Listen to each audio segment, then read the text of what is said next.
Bismillahirrahmanirrahim.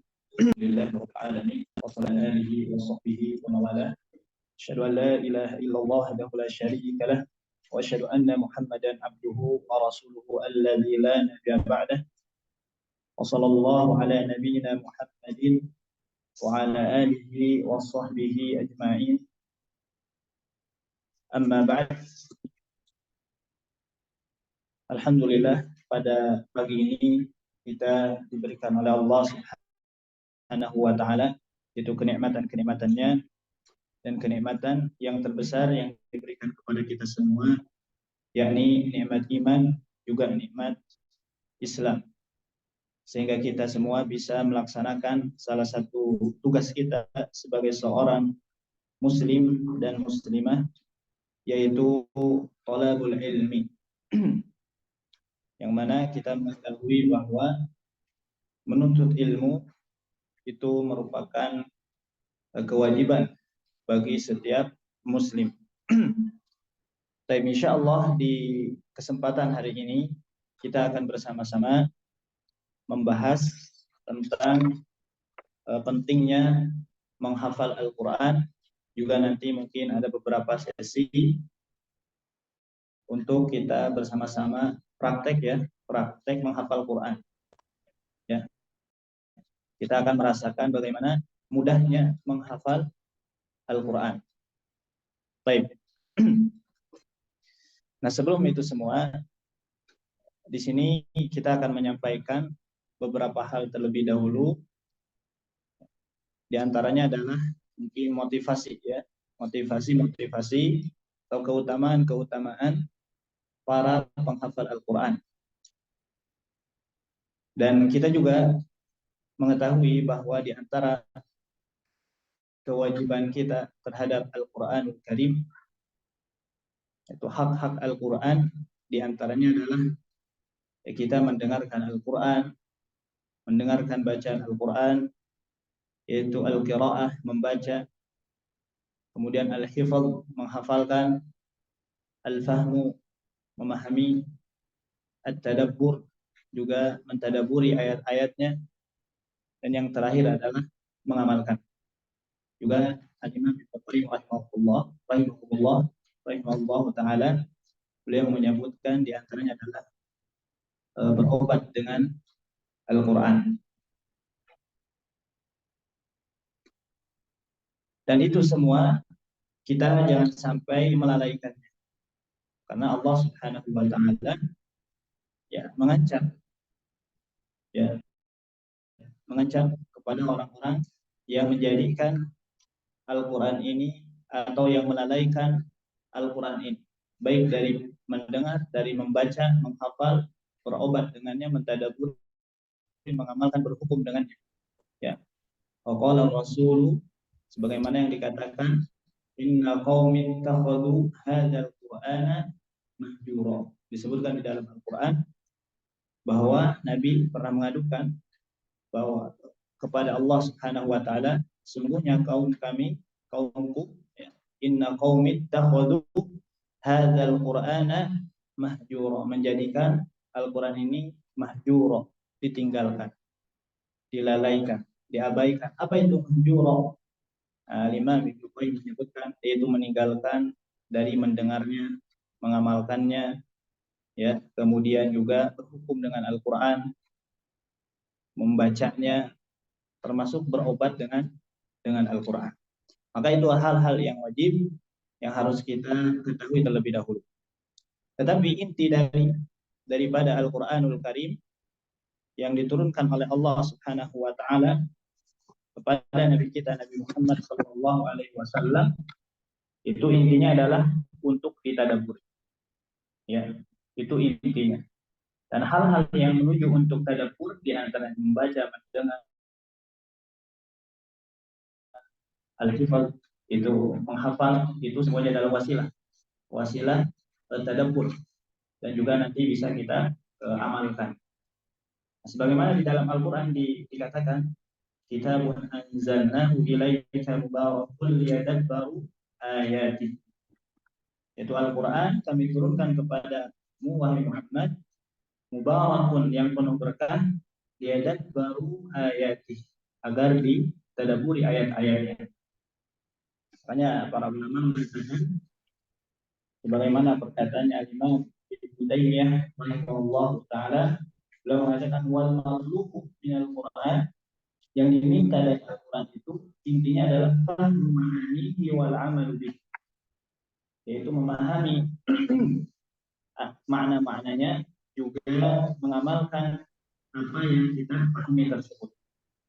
Itu inti dari Al-Quranul Karim, diturunkannya Al-Quran. Dan Al-Quran juga telah dijaga oleh Allah Subhanahu wa taala sejak diturunkan sampai nanti hari kiamat. Ya, inna nahnu nazzalna dzikra wa inna lahu lahafizun. Sungguhnya kami menurunkan al-dzikra Al-Quran wa inna lahu lahafizun, dan sungguhnya ya, kamilah yang akan benar-benar menjaganya. Jadi Al-Quran ini sudah dijaga oleh Allah. Mulai dari bacaan lafadznya, makna-maknanya, semuanya dijaga oleh Allah Subhanahu wa taala. Kemudian Al-Quran juga sudah dimudahkan untuk dipelajari. Ya, sebagaimana di dalam Al-Quran dikatakan, walaqad yassarna al-Qur'ana lidzikri fahal min muddakir. Dan sungguh yassarna al-Qur'ana, kami telah mudahkan Al-Quran lidzikri, untuk dipelajari, fahal min muddakir. Ya. Maka ditanya oleh Allah Subhanahu wa taala, ya, apakah ada orang yang ingin mempelajari? Maka para ulama mengatakan, ketika menafsirkan ayat walaqad yassarna al-Qur'an, kami telah memudahkan Al-Quran untuk dipelajari, sebagaimana perkataannya Sa'id bin Zubair di dalam tafsir, dikatakan di dalam tafsir Al-Bawi dikatakan yassarna lil-hifdzi wal qiraah, itu kami mudahkan Al-Quran ini lil hifdzi, untuk dihafalkan, wal qiraah, dan untuk dibaca. Walaysa syai'un min kitabillah yaqra'u kulluhu zahiran illa al-Quran.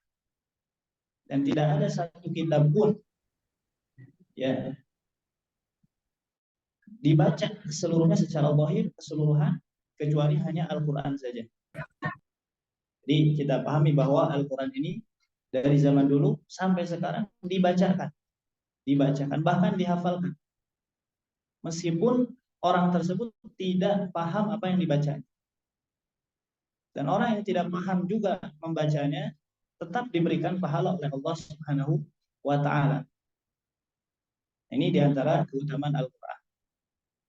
Jadi kita sebagai seorang muslim dan muslimah itu mendapatkan pahala yang besar dari hanya membacanya saja.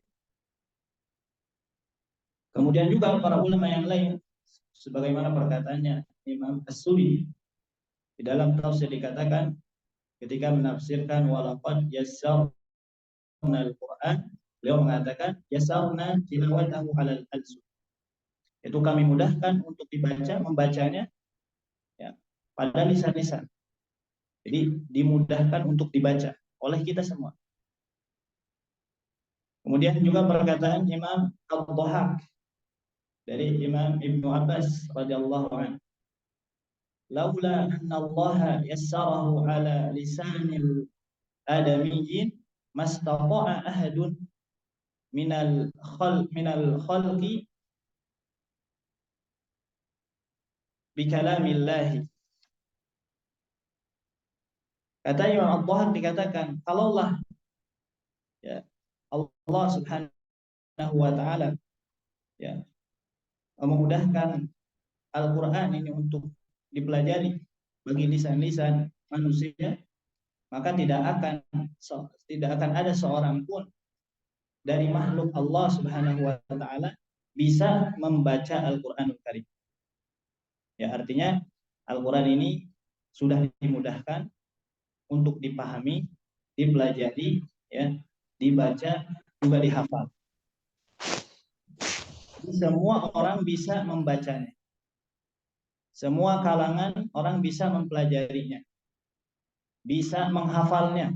Semua umur, mulai dari anak-anak sampai yang dewasa. Ya, seperti itu. Sampai yang sudah sepuh juga bisa menghafal, dan banyak dilakukan di generasi-generasi terdahulu yang mereka menghafal Al-Quran di usia sepuhnya itu.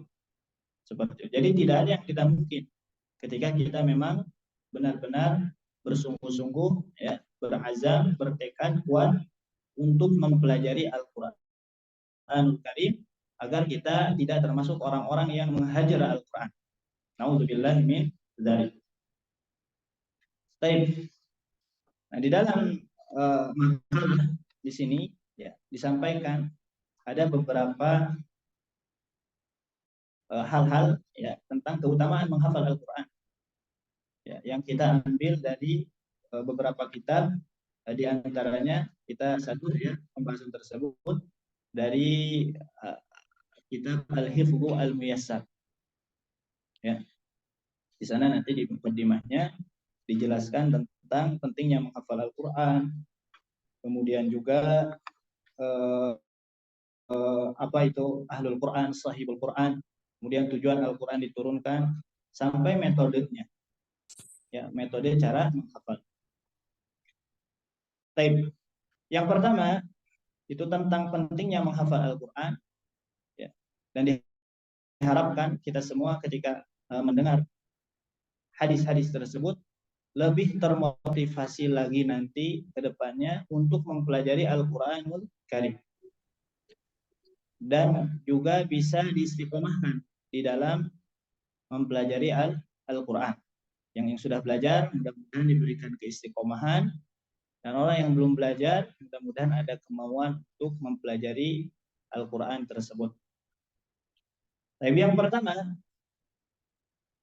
penghafal Al-Quran itu bagian dari yang mendapatkan ilmu. Jadi orang yang menghafal Al-Quran atau penghafal Al-Quran, orang yang sudah mendapatkan hafalan Al-Quran, disebutkan itu orang yang sudah mendapatkan ilmu Allah. Ya.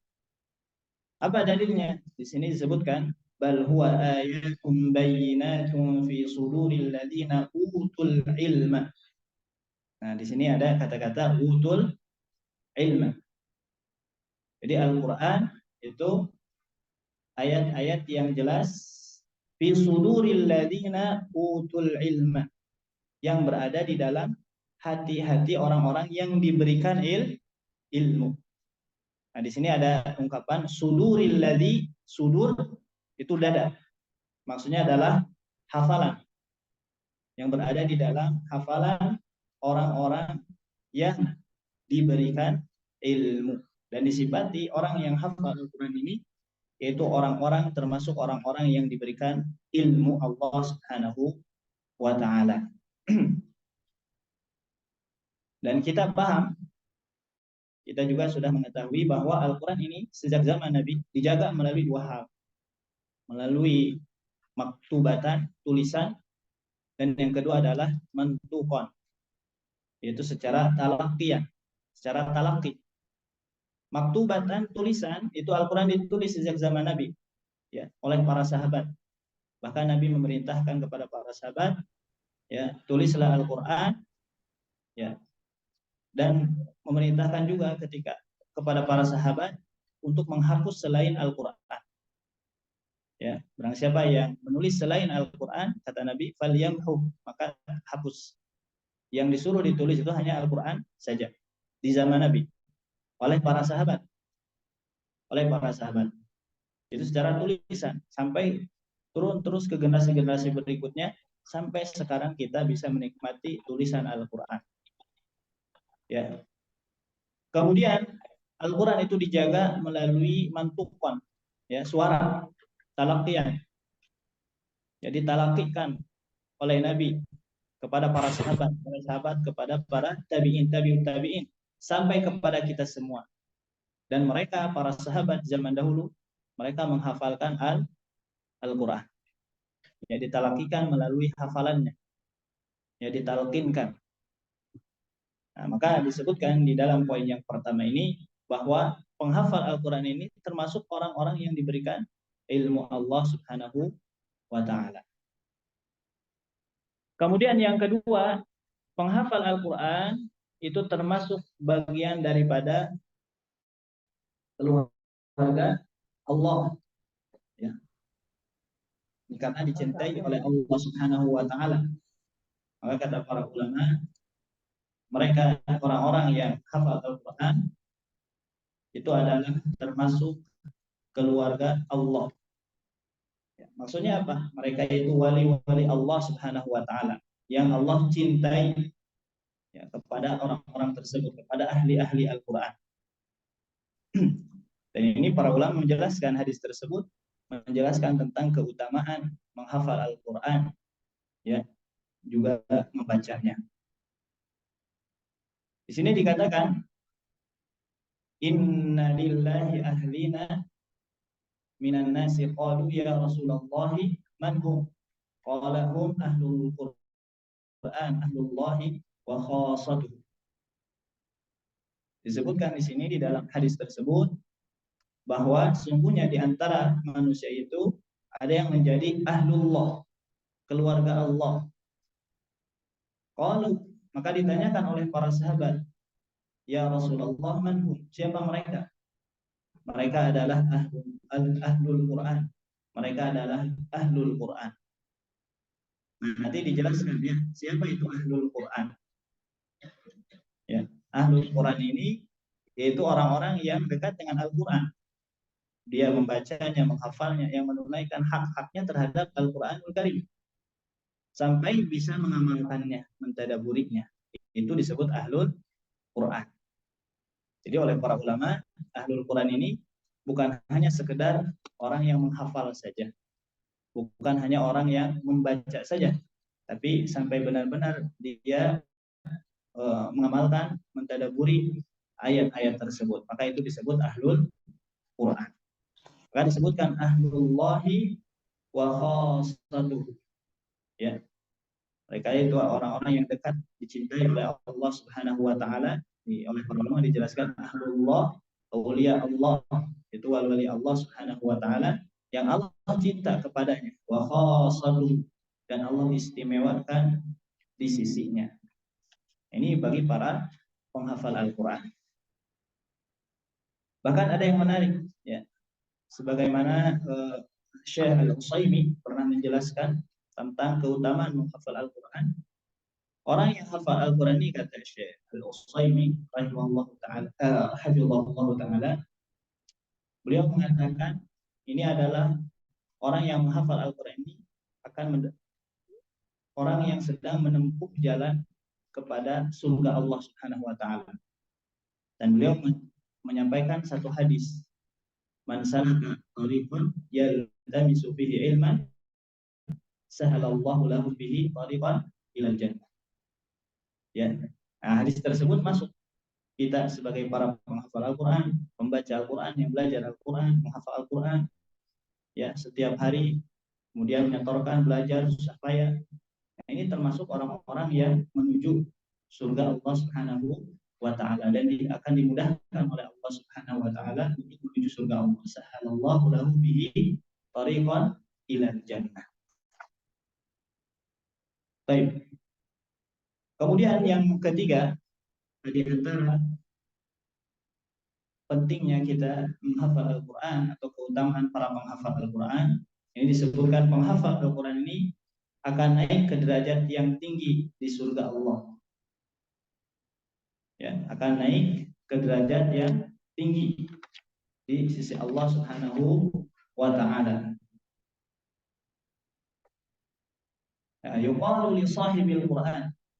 Nah, nanti akan dikatakan, ya, kepada para sahibul Quran. Nah, nanti ya, kita jelaskan ya apa sahibul Quran, ahlul Quran, dia ada penjelasan.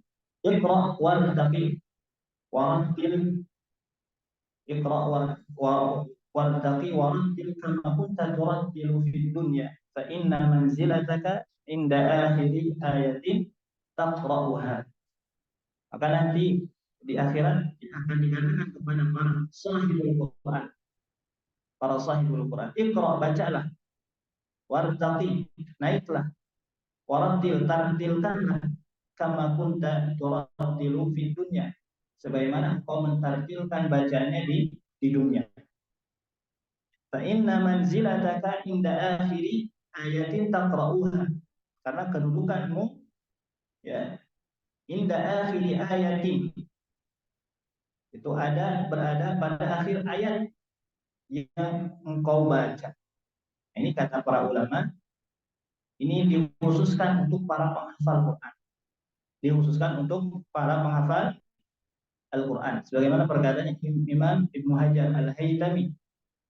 Beliau ketika menjelaskan hadis tersebut, al-khabaru al-mazkuru, khabar yang disebut, hadis yang disebutkan tadi itu khasun biman yahfadhuhu an dhahri qalbi. Itu khusus untuk para penghafal Al-Qur'an. Ya. Jadi nanti akan disuruh kembali oleh Allah Subhanahu wa taala para penghafal Quran ini membacakannya nanti di yaumul akhir, di akhirat. Bahkan disuruh untuk mentartilkan kembali. Dan kedudukan kita nanti di sisi Allah Subhanahu wa taala itu sebagaimana ya ayat yang terakhir kita hafalkan. Jadi semakin banyak kita hafalkan Al-Qur'an, maka kedudukan di sisi Allah semakin tinggi. Ya, seperti itu. Kemudian juga Imam Ibnu Hajar Al-Haytami mengatakan la biman yaqra'u bil mushaf, bukan orang yang membacanya dengan mushaf. Jadi dikhususkan ya hadis tersebut untuk para penghafal Al-Qur'an. Ya, karena nanti ada beberapa hadis-hadis yang memang dikhususkan untuk para penghafal Quran atau secara umum. Secara umum. Ya, para pembaca ya baik yang menghafalkan, yang membaca dengan mushaf itu nanti masuk ke dalam keumuman hadis tersebut. Nah, tapi untuk hadis tersebut itu kata para ulama ini dikhususkan hanya untuk para penghafal Al-Qur'an, bukan yang membacanya dari mushaf. Ya. Itu poin yang ketiga. Kemudian selanjutnya menghafal Al-Qur'an itu kedudukannya bersama para malaikat. Ya, ini sudah paham ya, kita sudah pernah mendengar juga hadis tersebut. Al-mahiru bil Qur'an ma'as safaratil kiramil barrah. Jadi al-mahir di sini adalah orang-orang yang mahir di dalam Al-Qur'an, yang menunaikan hak-hak Al-Qur'an. Ini juga umum, sifatnya umum. Ya, yang membacanya, menghafalnya, ya. Kemudian juga termasuk ya mengamalkan mentadabburinya, al-mahir bil Qur'an ma'as safaratil kiramil barrah, itu bersama para malaikat. Walladzi yaqra'ul Qur'an wa yatata'ta'u fihi wa huwa 'alaihi syaqun lahu ajran. Dan orang yang membaca Al-Qur'an, membaca di sini baik itu membaca secara mushaf atau dengan hafalan. Ya, karena makna yang qara'a itu di zaman dahulu bukan hanya dengan melihat saja. Tapi makna qara itu bisa juga dengan hafalan. Nah, maka istilah qurra di zaman dahulu itu adalah orang-orang yang memang mereka hafal, ahli tafsir, ulamanya di zaman Nabi Muhammad SAW. Itu istilahnya qurra. Bukan yang hanya pintar membaca saja dengan berbagai riwayat, bukan. Tapi mereka yang memang tahu di mana Al-Qur'an itu turun, ya, tentang hukum-hukumnya dan lain sebagainya, itu disebut al-qurra. Walladzi yaqra'ul Qur'an, orang yang membaca Al-Qur'an wa yatata'u fihi, terbata-bata. Ya, kita belajar terbata-bata, banyak kelirunya. Wa huwa 'alaihi syaqun, dan juga berat. Ya, berat baginya. Berat di sini ya ketika membaca memang kesulitan atau kehafalan, banyak lupanya. Ya, banyak lupa. Ya, ketika murojaah ya berat gitu, hese ngapal genteng. Nah, itu belum mahir itu. Itu belum mahir. Ya. Lahu ajran, tapi kata Nabi tetap diberikan motivasi baginya itu dua pahala. Ya, pahala belajar juga pahala kita membaca ayat-ayat tersebut. Dan mudah-mudahan kita dimasukkan kepada orang-orang, dikelompokkan kepada orang-orang, dimampukan juga oleh Allah Subhanahu wa taala menjadi orang-orang yang dikatakan di dalam hadis tersebut bersama para malaikat, yaitu orang-orang yang mahir. Kemudian di poin berikutnya, menghafal Al-Quran itu didahulukan dari yang lainnya, baik di dunia ataupun nanti di akhirat, atau diutamakan, diberikan kedudukan oleh Allah Subhanahu wa taala di dunia ataupun nanti di akhirat. Jadi nanti untuk para penghafal Al-Quran, kita jangan pesimis. Masa depan kita untuk apa? Ya.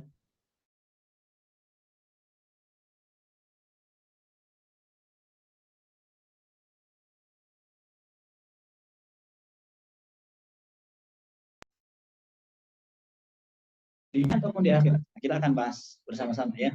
Di dunia, kata para ulama, didahulukan di dunia, diantaranya di dalam hal apa saja, diantaranya di dalam imam sholat. Orang yang paling banyak hafalannya itu didahulukan untuk menjadi imam. Ya. Dalam hadis, ya ummul qaum aqra'uhum li kitabillah. Itu yang berhak menjadi mengimami suatu kaum, yaitu orang-orang yang aqra'uhum, orang yang paling mahir. Dikatakan oleh para ulama, aqra'uhum ay ahfadhuhum, orang yang paling hafal Al-Quran, yang paling banyak hafalannya. Li kitabillahi. Itu ya yang pertama. Di dunia sudah diberikan keistimewaan para penghafal Al-Quran ini. Itu ketika ada orang yang banyak, itu kita persilahkan menjadi imam sholat. Kemudian yang kedua itu musyawarah dan teman dialog, dijadikan teman, bahkan dijadikan teman oleh Umar bin Khattab radhiyallahu anhu. Ya, teman musyawarah bahkan. Nah, dikatakan di dalam sebuah hadis, ya, Uyainah bin Hisan ya pernah datang lalu menginap di tempat anak saudaranya, ada bin akhi, yaitu Al-Hur bil Qais. Wa kana minan nafari alladhi yudinihim Umar radhiyallahu anhu. Dan yang merupakan salah seorang yang dekat dengan Umar. Jadi beliau ini termasuk Al-Hur bil Qais ini termasuk orang yang dekat dengan Umar radhiyallahu anhu. Wa kana al-qurra'u, dan qurra ya para penghafal Al-Quran ashabu majlisi Umar radhiyallahu anhu. Jadi qurra di zaman Umar itu menjadi sahabatnya Umar radhiyallahu anhu di dalam majelis, ya, wa musyawaratihi, di dalam untuk diajak musyawarah, uhulan kan au syubbanan, baik yang tua ya ataupun yang masih muda usianya. Ya, jadi dijadikan sahabat, ya, teman majelis, teman dialog, ya, di dalam satu perkumpulan. Ini para penghafal Al-Quran Qurra. Kemudian yang ketiga, didahulukan di dunia ini pernah terjadi di zaman Nabi Muhammad SAW. Itu pernah terjadi satu peperangan, ya kan, Nabi SAW yajma'u baina rajulain min qatli Uhud. Di dalam peperangan Uhud, perang Uhud, ya, beliau menggabungkan, ya, menggugurkan dua orang yang mati syahid. fi thawbin wahidin thumma yaqul. Kemudian Nabi Muhammad sallallahu alaihi wasallam bertanya, ayyuhum aktsaru akhdhan lil Qur'an? Yaitu siapa di antara ini yang hafalannya paling banyak? Yang hafalannya paling banyak. Ya. Kemudian ditujukan kepada salah seorang, ya. Kemudian qaddamahu fil lahdi, dan mendahulukan orang yang hafalannya paling banyak ke dalam kuburan. Ini menjadi dalil kata para ulama bahwa ya pemuliaan para penghafal Al-Qur'an di samping Nabi Muhammad SAW, sampai untuk mendahulukan saja ditanya oleh Nabi, siapa yang paling banyak hafalannya. Ya seperti itu di dunia. Maka di sini kata ulama dikatakan fatakrimu hafizil Quran lam yakif inda hadhihi dar bal tajawazaha ila daril baqiyah. Maka pemuliaan para penghafal Al-Qur'an, para qurra, para qari, itu bukan hanya di dunia saja, nanti berlangsung di akhirat ya oleh Allah Subhanahu wa taala. Jadi sejak di dunia pun sudah didahulukan. Nah, ini menjadi dalil-dalil yang dijadikan oleh para ulama sebagai ya motivasi kita sebagai para penghafal Al-Quran. Kemudian berikutnya adalah di dalam kepemimpinan. Ini juga sama di zaman Umar. Yang pernah terjadi satu kejadian, ada budak ya yang bekas hamba sahaya yang dijadikan pemimpin. Ya. Nah, di sini dijelaskan ya, Nafi bin Abdul Haris ya pernah bertemu Umar di daerah Usfan di daerah Usfan. Dan ketika itu Umar menugaskan Nafi untuk mengurus kota Mekah. Nah, Umar pun bertanya kepada Nafi. Kata Umar, ya, kalau begitu siapa yang mengurus penduduk Al-Wadi? Ya. Umar bertanya, man ista'malta ala ahli al-wadi? Siapa yang mengurus ya ahlul wadi? Maka Nafi menjawab, faqala Ibnu Abza. Beliau Nafi menjawab, yang mengurus ahlul wadi beliau adalah Ibnu Abza. Dan Umar bertanya, wa man Ibnu Abza? Siapa Ibnu Abza? Nah, beliau menjawab, maulan min mawalina. Ibnu Abza ini yaitu hamba sahaya di antara hamba-hamba saya kami. Kemudian Umar bertanya lagi, famastaqlafta alaihim maulan. Ya. Intinya kenapa seorang hamba saya dijadikan pemimpin? Maka Nafi menjawab, innahu qari'un li kitabillahi azza wa jalla wa innahu alimun bil faraidhi. Beliau Ibnu Abza itu adalah seorang qari, penghafal Al-Qur'an. Wa innahu alimun bil faraid, dan juga beliau termasuk alim di dalam bidang faraid.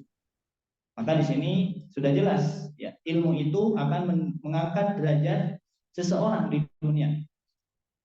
Ya. Dan Umar bin Khattab radhiyallahu anhu menyampaikan kepada Nafi, Umar, amma inna nabiyyakum, maka sungguhnya nabi kalian pernah mengatakan di dalam sebuah hadis, innallaha yarfa'u bihadzal kitab aqwaman wa yadh'u bihi akharin. Sungguhnya Allah Subhanahu wa taala mengangkat dengan Al-Qur'an ini satu kaum, wa yadh'u bihi akharin, dan meninggalkannya ya, merendahkannya dengan kaum yang lain dengan Al-Qur'an. Maksudnya orang yang meninggalkan Al-Qur'an, orang-orang muslim yang meninggalkan Al-Qur'an itu akan direndahkan kedudukannya. Ya, seperti itu. Yang menjadikan Al-Qur'an ini panduan hidup selama hidup di dunia, nah ini akan diangkat derajatnya. Ya, akan dimajukan baik kehidupan dunia ataupun nanti di akhirat. Kemudian poin yang berikutnya, menghafal Al-Quran ini menjadi sebab mendapatkan ridha Allah Subhanahu wa Ta'ala. Ya, bahkan nanti Al-Quran ini akan datang di yaumul akhir kepada para sahibul Quran, akan datang, akan menghampirinya. Bahkan nanti akan diletakkan tajul karamah, itu mahkota kepada para penghafal Al-Quran Karim. Ya. Maka dikatakan di dalam hadis tersebut, yajibul Quran yaumal qiyamah fayaqulu ya Rabbi halbihi fayalbisu tajal karamah thumma yaqul ya Rabbi zidhu fayalbasu halatal karamah thumma yaqulu ya Rabbi ardi anhu fayardu anhu. Nah itu ya. Dikatakan nanti Al-Quran akan datang di hari kiamat mengatakan, wahai Rabbku, ya, pakaikanlah kepadanya, kepada sahibul Quran. Jadi antaranya para penghafal Al-Quran. Maka Allah Subhanahu wa Ta'ala maka dia memakai mahkota karamah kemuliaan. Allah pakaikan kepadanya itu tajal karamah, yaitu mahkota kemuliaan, yaitu diberikan kemuliaan kepada para penghafal Al-Quran. Tsumma yaqulu rabbi zidhu, ya Rabbku. Nanti Al-Quran akan mengatakan kembali, zidhu, tambah kemuliaannya. Maka diberikan kepadanya fayal basu halatal karamah. Ya. Maka akan diberikan gelar kemuliaan. Tsumma yaqulu ya Rabbi. Nanti Al-Quran akan mengatakan kembali, ridhoi dia dengan Al-Quran. Fayardu anhu, maka Allah akan meridhoinya. Maka dikatakan fayuqalu lahu iqra warqa wa tuzadu bi kulli ayatin hasanah. Nah, seperti itu ya. Dan ini hadis tersebut hadis yang disahihkan ya oleh Syekh Albani rahimahullah taala dan dihasankan oleh beliau di dalam Sahih At-Tirmidzi, dan hasan juga dihasankan oleh Syekh Albani rahimahullah taala. Jadi akan diberikan kemuliaan, akan diberikan keridhaan oleh Allah Subhanahu wa Ta'ala bagi para penghafal Al-Quran. Kemudian yang berikutnya adalah menghafal Al-Quran menjadi sebab mendapatkan keselamatan dunia. Ya, di dunia akan selamat bagi para penghafal Al-Quran ini. Apa dalilnya? Ya, disebutkan oleh para ulama, di antara pendalilannya itu man hafidha asyra ayatin min awwali suratil kahfi usima minad dajjal. Barang siapa orang yang menghafal 10 ayat saja min awwali suratil kahfi, yaitu dari surah Al-Kahfi. Ini menjelaskan tentang keutamaan surah Al-Kahfi. Maka usima minad dajjal, maka akan dilindungi dari dajjal. Nah, ini kata para ulama, dikatakan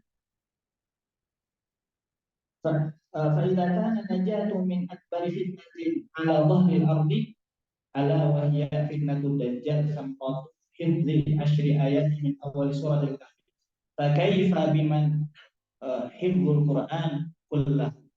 Nah, gitu ya. Jadi disebutkan ini keselamatan tersebut dari fitnah yang terbesar. Apa fitnah terbesar bagi kita? Itu fitnah dan dajjal. Dan kita dianjurkan untuk berlindung dari fitnah dajjal tersebut di muka bumi. Ya, dan orang yang menghafal 10 ayat saja dari surah Al-Kahfi ini akan dilindungi dari fitnah dajjal. Nah, maka kata para ulama, "Fakaifa biman hifdzul Qur'an kullah." Bagaimana orang yang menghafal Quran seluruhnya? Bukan 10 ayat dari surah Al-Kahfi. Seluruhnya dihafalkan mulai dari Al-Fatihah sampai An-Nas. Ya, seperti itu. Orang yang hafal 10 ayat saja dari surah Al-Kahfi itu akan terlindung dari fitnah dajjal, apalagi yang hafal keseluruhan. Ya, jadi para penghafal Al-Quran ini akan dilindungi nanti dari fitnah dajjal, dari dan akan mendapatkan keselamatan dunia, ya, di dunia. Kemudian juga hafalan Al-Quran, ini kata para ulama, bisa menjadi mahar di pernikahan. Nah, ini keutamaan, ya, keutamaan para penghafal Al-Quran. Jadi hafalan Al-Quran bisa dijadikan mahar. Bahkan mengajarkan Al-Quran kepada calon istri itu bisa dijadikan mahar. Ya. Jadi tenang, ya, para ikhwan. Nah, itu, ya. Dalilnya apa? Ada, ya, dalilnya ada. Dikatakan di sini. Ini sebenarnya hadisnya panjang, cuma dipotong saja. Nabi Muhammad sallallahu alaihi wasallam zawwaja rajulan faqiran imra'atan bima ma'ahu minal Qur'an. Nabi pernah menikahkan, ya, seorang laki-laki yang fakir, ya, dengan perempuan di zaman itu minal Qur'an, yaitu dengan maharnya apa? Al-Qur'an. Nabi bertanya kepada laki-laki tersebut, "Madza ma'aka minal Qur'an?" Apa yang kau miliki dari Al-Qur'an? Qala ma'i suratu kadza wa suratu kadza wa suratu kadza. Ya, aku hafal surah ini dan surah ini. Ya. Ada, beliau menghitungnya berapa yang dihafalkan. Qala ataqra'uhunna an dhahri qalbi. Nah, Nabi juga bertanya kepada laki-laki tersebut. Ya, bacalah dari hafalanmu untuknya. Jadi disuruh oleh Nabi membacakan dengan hafalan an dhahril qalbi. Qala na'am. Ya, atau disuruh menjadikan mahar, ya, dengan hafalannya. Qala na'am, qala idhab faqad mallaktukaha bima ma'aka minal Qur'an. Maka pergilah, sungguh aku telah menikahkanmu dengan wanita itu dengan hafalan Al-Qur'an sebagai mahar. Nah, jadi hafalan Al-Qur'an, kata Pak juga, mengajarkan Al-Qur'an itu bisa dijadikan mahar bagi wanita yang akan kita nikahi, ya, seperti itu. Jadi ini diantara keuntungan, ya, kemuliaan di dunia dari Al-Quran tersebut. Jadi Anda mencantumkan hadis-hadis tersebut, tidak semuanya keutamaan membaca Al-Quran, menghafal Al-Quran, karena ada nanti hadis-hadis yang memang secara umum, ya, membahas tentang para pembaca, penghafal semuanya secara umum. Nah, ini hanya beberapa hadis saja yang kita sampaikan, yang lebih khusus ke para penghafal Al-Quran. Kemudian poin berikutnya yang ke-9, orang yang menghafal 7 surah yang panjang disebutkan itu sebagai orang yang alim. Orang yang alim. Dikatakan oleh Nabi Muhammad SAW, dan ini dijadikan sebagai oleh Syekh Al-Albani, dihasankan hadis tersebut, ya, dari Aisyah radhiyallahu anha, bahwasanya Nabi Muhammad SAW, ya, pernah menyampaikan, man akhadha as-sab'al awwal minal Qur'an fahuwa habrun. Barang siapa yang mengambil di sini, yaitu akhadha, mempelajari, ya, akhadha ini maknanya mempelajari, berkalam atau juga menghafal 7 surah yang pertama dari Al-Qur'an, itu sab'ut tiwal, ya, sab'ut tiwal, 7 surah yang paling panjang di awal. Nah, maka dikatakan bahwa habrun, maka dia adalah orang yang alim. Habrun itu maknanya kata para ulama alimun. Wal habrun wa habrun yakni alimun. Wasabul awal, apa, 7 surah yang pertama Al-Baqarah yang panjang-panjang. Ya, Al-Fatihah kan pendek. Ya. Al-Baqarah, terus Ali Imran, An-Nisa, Al-Maidah, Al-An'am, Al-A'raf, dan At-Taubah. Maka kata para ulama, fa kaifa biman, ya, hafizul Qur'an kullahu. Ya. Maka bagaimana kalau orang yang menghafal Al-Quran seluruhnya. Yang menghafal Al-Quran 7 surah yang panjang saja, yang mempelajari, memahami, itu disebutkan oleh Nabi sebagai orang yang alim. Nah, ingat di sini bukan hanya menghafal ya, mempelajari, memahami. Apalagi orang yang hafal keseluruhan juga paham tentang isi kandungan Al-Quran. Ya, maka dia nanti dikatakan sahibul Quran, hamilul Quran. Nah, seperti ini diantara keutamaan ya para penghafal Al-Quran. Ya. Dan pernah diceritakan Ibnu Umar radhiyallahu anhu, beliau mempelajari surah Al-Baqarah sampai berapa tahun? 10 tahun, 12 tahun katanya ya, seperti itu. Hanya untuk mempelajari surah Al-Baqarah. Ya. Dan nanti kita jelaskan di antara thariqah mempelajari Al-Qur'an di zaman dulu itu zaman para salaf itu adalah sedikit-sedikit ya, seperti itu. Dan itu sesuai dengan metode yang diajarkan oleh Nabi kita, Nabi Muhammad SAW. Itu poin yang ke-9. Kemudian terakhir, poin ke-10. Menghafal Al-Quran ini mengikuti metode belajarnya para ulama. Ya, jadi menghafal Al-Quran ini termasuk kurikulum yang harus kita lalui kalau kita ingin menjadi orang-orang yang alim, ya, terutama orang-orang yang mutafaqih di bidang ilmu agama. Di antara syaratnya itu di zaman dahulu itu harus hafal Al-Quran. Nah, Ibnu Muslim pernah berkata, ya, kami bermajelis katanya bersama Imam Al-Auza'i. Lalu ya, bertanya kepada seorang ya ulang qara'ta Al-Quran, apakah engkau hafal Al-Quran? In qala, maka jika dia mengatakan na'am, ya hafal, langsung dites oleh Al-Imam Auza'i. Coba baca, yusikumullahu fi auladikum. Lanjutkan, dites. Ya, seperti itu. Wa in qala la, kalau tidak bisa melanjutkan ayat tersebut, qala izhab ta'allam al-Qur'an qabla an tatlubal ilma. Maka pergilah engkau belajar Al-Quran sebelum engkau mempelajari ilmu-ilmu agama yang lain. Ya, ini thariqah di zaman salaf.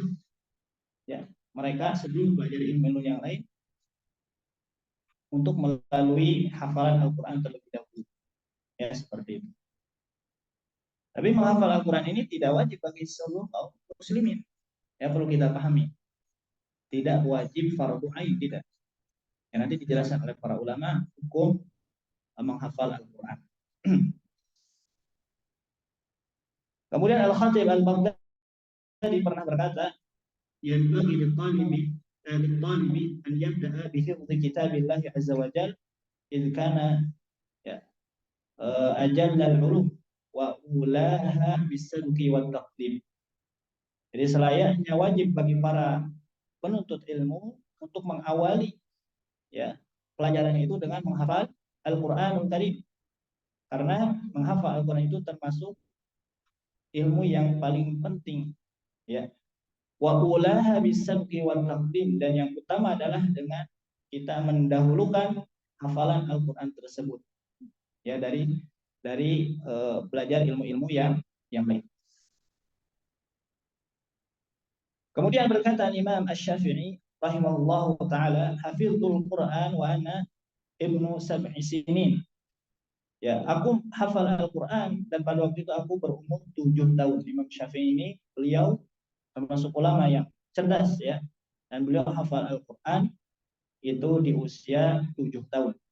Wa hafiztu al-Muwatta, dan beliau hafal al-Muwatta, kitab hadis Imam Malik, dan beliau termasuk muridnya Imam Malik.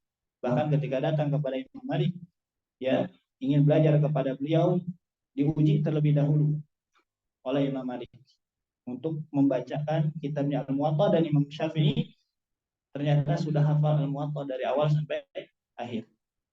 Nah, itulah kita sebagai murid, di antara memudah, di antara kita adab kepada guru itu kita rajin belajar untuk nanti guru itu tidak terlalu banyak koreksian lah, koreksian, memudahkan guru. Ya, itu harus semangat belajar. Ya, harus semangat belajar. Wa ana, dan aku Ibnu pada itu di umur 10 tahun. Jadi di umur 10 tahun beliau sudah hafal Al-Muwatta, di umur 7 tahun beliau sudah hafal Al-Qur'anul Karim. Maka kalau basicnya sudah hafal di usia kecil, sehingga nanti masih banyak waktu untuk menghafalkan ilmu-ilmu yang lain. Ya. Baik. Syekhul Islam Ibnu Taimiyah rahimahullah taala hafal Al-Qur'an juga di usia kecil. Ya annahu khatama Al-Qur'an shaghiran. Ya, beliau hatam Al-Qur'an, hafal Al-Qur'an, hatam di sini hafal, ya bukan hanya baca saja, di usia shaghiran, di usia anak-anak. Thumma ishtaghala bihifdzil hadis wal fiqh wal arabiyyah hatta bara'a fi dzalik. Dan beliau menyibukkan dirinya setelah menghafal Al-Qur'an itu. Setelah menghafal Al-Qur'an, beliau menyibukkan dirinya untuk menghafal hadis, fikih, bahasa Arab, sampai menjadi seorang yang ahli. Itu Imam Ibnu Taimiyah. Jadi para ulama di zaman dahulu mereka melalui hafalan Al-Qur'an terlebih dahulu. Kurikulumnya itu Al-Qur'an terlebih dahulu. Ya, seperti itu. Di zaman para sahabat belajarnya itu al-iman qabla Quran. Ya, pernah diceritakan oleh para sahabat, dahulu kami belajar dengan Nabi al-iman terlebih dahulu sebelum Al-Qur'an. Ya, kemudian dikatakan dan engkau kepada para tabi'in, sekarang belajarnya itu Quran dulu baru iman. Di generasi berikutnya. Ya, kalau generasi sekarang Quran nya iman. Nah, maka kita harus perbaiki. Harus diperbaiki. Ya, seperti itu. Kemudian Syekh Abdul Aziz bin Baz, ya, beliau ulama sekarang, ya, ulama sekarang rahimahullahu taala, itu beliau hafal Al-Qur'an di usia anak-anak. Dan banyak ya di zaman sekarang yang hafal Al-Qur'an di usia anak-anak. Cuma ya nanti ke depannya kalau yang sudah hafal di usia anak-anak ini jangan disibukkan terus ikut lomba-lomba. Sehingga nanti dia lupa ya untuk mempelajari ilmu-ilmu yang lain. Ya, kita harus tekankan bahwa ketika sudah hafal Quran ini, belajar ilmu ini, ilmu itu, sehingga nanti dia menjadi seorang ulama. Bukan seorang yang hanya ikut lomba sampai sudah dewasa. Ya, seperti itu. Tidak salah sih, cuma harus diarahkan. Ya, harus diarahkan. Jadi setarnya lebih dahulu daripada kita-kita yang sudah dewasa. Jadi nanti orang yang menghafal Al-Quran ini, ya ada yang setarnya itu dari anak-anak, ada yang remaja, ada yang dewasa, ada yang sudah sepuh, setarnya di sana ada. Ya, seperti ada ulama yang mengakhirkan belajar Al-Quran ada. Ya, seperti itu. Jadi mempelajari ilmu terlebih dahulu, kemudian nanti Al-Quran, fokus di Al-Qurannya di akhir. Nah, sebenarnya ada yang demikian. Ya. Baik. Nah, ini diantara contoh-contoh ya, para generasi salaf, dan di sini ada juga anak cantumkan ya ulama sekarang yang beliau termasuk juga menghafal Al-Quran di usia kecil. Jadi usia kecil ini memang secara kemampuan belajar itu usia baca dan usia menghafal. Dan anak-anak kecil itu tidak bisa kita berikan pemahaman yang panjang lebar, tidak bisa. Meskipun kita jelaskan panjang lebar pun mereka tidak akan paham. Ya, anak-anak ini. Makanya usia anak-anak ini usia membaca dan usia menghafal di usia-usia SD gitu ya. Itu usia membaca dan menghafal. Usia SMP juga masih usia membaca dan menghafal dan berikan sedikit beberapa pemahaman. Nanti masuk ke usia SMA, nah itu baru nanti ada dialog-dialog ya. Ya, usia-usia pemahaman, berikan pemahaman. Kesananya ya pemahaman, tadabbur. Ya, kemudian dan lain sebagainya. Nah, ala kulli hal meskipun kita juga bermacam-macam yang berada di sini. Ini ada yang sepuh ya. Kita bisa insya Allah menghafal Al-Qur'an, tidak menutup kemungkinan ya ketika kita memang bergantung kepada Allah Subhanahu wa taala, meminta pertolongan kepada Allah Subhanahu wa taala agar dimudahkan di dalam mempelajari Al-Quran juga menghafalkannya. Allahumma amin. Nah itu ya. Kemudian masih banyak sebenarnya ya di antara keutamaan para penghafal Al-Quran. Ya. Di antaranya adalah para penghafal Al-Quran ini orang yang paling banyak membaca Al-Quran. Hafizul Quran aksarun nas tilawatan lahu. Bahwa aksaruhum jam'an li ajri tilawah. Jadi para penghafal Al-Quran ini paling banyak ya yang membaca Al-Quran. Dan orang yang menghafal Al-Quran, ketika kita ingin menghafalkan satu halaman, itu pasti membacanya berulang-ulang kali kan. Semakin kemampuan kita di dalam menghafal itu gitu ya, semakin banyak pengulangan. Nah itu para penghafal Quran. Beda kalau pintar makan beda. Ya, pintar kadang zaman dahulu kan ada orang yang diberikan kemampuan yang satu kali lihat langsung hafal, satu kali buka hafal satu halaman. Jadi memiliki kemampuan menyerap informasi dari hanya melihat saja. Ya, dan sebagai kata para ulama, ya tidak semua orang diberikan kemampuan demikian. Jangan meniru yang demikian. Kalau memang kemampuannya biasa ya kita disesuaikan dengan kondisi kita. Ya seperti itu. Nah, jadi semakin kita menghafal Al-Quran, semakin banyak pengulangan baca. Dan orang yang membaca Al-Quran itu oleh Allah Subhanahu wa taala diberikan pahala. Yang pahalanya sama dengan para penghafal Al-Quran ketika membaca huruf tersebut. Cuma orang yang hafal Al-Quran ini adalah orang yang paling banyak baca pengulangan. Maka disebutkan di dalam sebuah hadis, man qara'a harfan min kitabillahi falahu bihi hasanah wal hasanatu bi asyri amsalihha la aqulu alif lam mim harf walakin alifun harf wa lam harf wal mim harf. Ya seperti itu. Ya akan diberikan pahala. Dan kita meyakini hal tersebut, ya Allah akan memberikan pahala kepada kita semua. Kita yakini dengan iman bahwa Allah akan memberikan pahala kepada orang yang membaca Al-Quran satu per hurufnya. Kita yakini dengan iman. Ya, ketika kita yakini dengan iman, maka kita akan muncul ya motivasi untuk mempelajari Al-Quranul Karim. Ya seperti itu. Akan semakin semangat untuk membaca Al-Quran. Dan orang yang sudah semangat membaca Al-Quran itu akan diberikan kemauan untuk menghafal. Jadi di antara modal menghafal itu, di antara kuncinya itu adalah harus senang baca dulu. Harus senang baca. Orang yang tidak senang membaca Al-Quran terutama, itu sulit menghafal Quran. Ya, aku mau kami senang baca Facebook ya. Senang baca Facebook, ya susah menghafalkan Al-Quran. Jadi harus senang baca Al-Quran. Itu di antara kunci. Ya, dan kita tekankan lagi membaca Al-Quran ini berpahala. Kita yakini dengan iman. Ya, meskipun tidak hafal, ingat meskipun tidak hafal, kita diberikan pahala di sisi Allah Subhanahu wa Ta'ala. Dan diberikan kebaikan al-hasan. Dan di dalam Al-Quran, al-hasanatu itu akan bisa menghapuskan dosa-dosa. Ya, innal hasanat yudhibna sayyi'at. Kebaikan-kebaikan itu akan menghapuskan kejelekan atau dosa-dosa. Jadi orang yang banyak baca Al-Quran itu hatinya akan semakin lembut meskipun tidak paham. Ya, dosa-dosanya yang hilang, dosa-dosa kecil dan lain sebagainya. Ya seperti itu. Itu di antara keutamaan para penghafal Al-Quran. Kemudian hafizul Quran yaqra'u fi kulli ahwali. Para penghafal Al-Quran juga ya, dia akan bisa membaca di segala keadaan. Ini diantara keutamanya ya. Orang yang sudah hafal, kata para ulama, dia akan bisa baca Quran ketika bekerja. Ibu-ibu mana nyapu ya, ketika sapu nyuci, bisa baca Al-Quran. Kan nuntut hafal mual ya.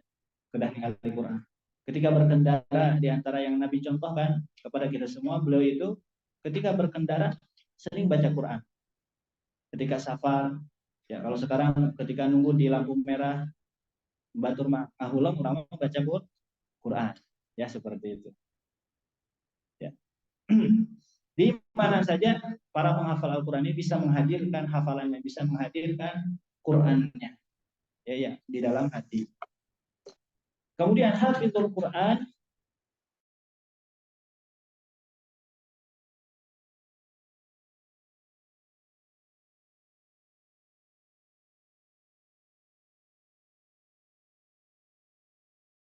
itu juga bisa mencari dari khutbah, ketika ceramah dan lain sebagainya, orang yang hafal itu akan langsung connect ke ayat-ayat tersebut. Jadi kita katakan bahwa orang yang hafal Al-Quran, orang yang hanya menghafalkan saja, belum tentu dia tidak paham, belum tentu. Terkadang orang yang sedang menghafalkan ini, orang tersebut sedang mengumpulkan pemahaman-pemahaman yang lain. Ya, semakin banyak hafalan, semakin nambah pemahaman. Contoh misalnya, ketika kita membaca ayat-ayat tentang sabar, di dalam ayat di sini dijelaskan tentang sabar. Di dalam ayat yang lain, surah yang lain menjelaskan tentang sabar. Nah, nanti otomatis orang yang hafal ini akan bertambah pemahamannya karena banyak hafalan. Ya, kemudian ditambah misalkan ada hafalan hadis, bertambah lagi ada hadis yang dia sampaikan. Ya, maka pemahamannya akan semakin bertambah. Kemudian ada lagi hafalan qaul para ulama yang dihafalkan oleh dia. Ketika menyampaikan nanti keluar lagi qaul para ulama karena dia hafal qaul tersebut. Nah, itu keutamaan menghafal. Ya. Bahkan kata para ulama,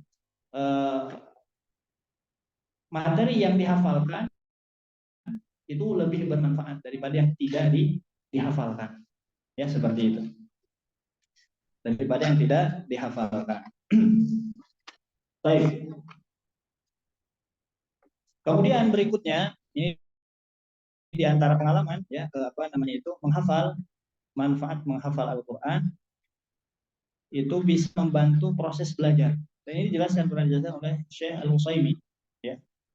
Orang yang menghafal Al-Qur'an itu nanti akan terbentuk mental belajar. Karena di dalam menghafal Al-Qur'an ini perlu adanya kesabaran, perlu duduk yang lama, perlu mendisiplinkan waktu, perlu biaya. Ya. Jadi semuanya yang tantangan-tantangan yang ada di dalam belajar ilmu itu dipelajari, dirasakan ketika menghafal Al-Qur'an. Dan orang yang sudah hafal Al-Qur'an dengan mukti, dia itu pasti sudah bisa mengatur waktunya. Dia sudah ada himmah belajar, semangat belajarnya di dalam menuntut ilmu. Sudah tahu bagaimana cara belajar. Sehingga ketika nanti belajar ke ilmu-ilmu yang lain, perlakuan dia itu sama seperti ketika dia mempelajari Al-Quran. Dan orang yang gagal di dalam menghafal Al-Quran, ya, kepada ilmu yang lain pun sama seperti itu karakternya nanti. Dimanapun dia belajar. Ya, misalkan dari sini ada yang belajar ke Timur Tengah, ke Madinah, Mekah, Madinah. Di sini sudah selesai. Sudah bagus mengatur waktu dan lain sebagainya. Belajar, ditakdirkan belajar ke Timur Tengah, ke Madinah. Maka dia ketika belajar di sana sama perlakuannya seperti ketika dia menghafal Al-Quran. Bahkan kata Syekh Utsaimin juga dikatakan, ketika belajar kedokteran, belajar ilmu-ilmu dunia, dia akan sama perlakuannya sama seperti dia mempelajari Al-Quran. Jadi mental belajarnya itu sudah ada. Jadi para penghafal Al-Quran ini itu sudah menemukan cara bagaimana dia belajar. Sudah teruji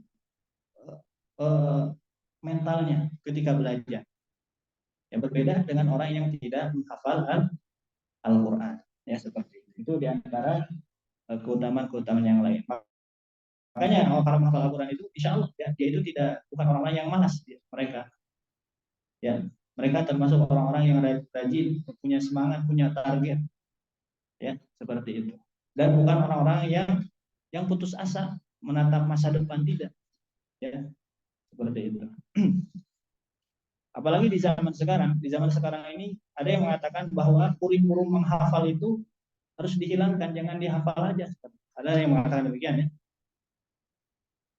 Ya, Nah, maka untuk melawan pemikiran yang demikian, ya kita tanyakan saja kepada orang tersebut.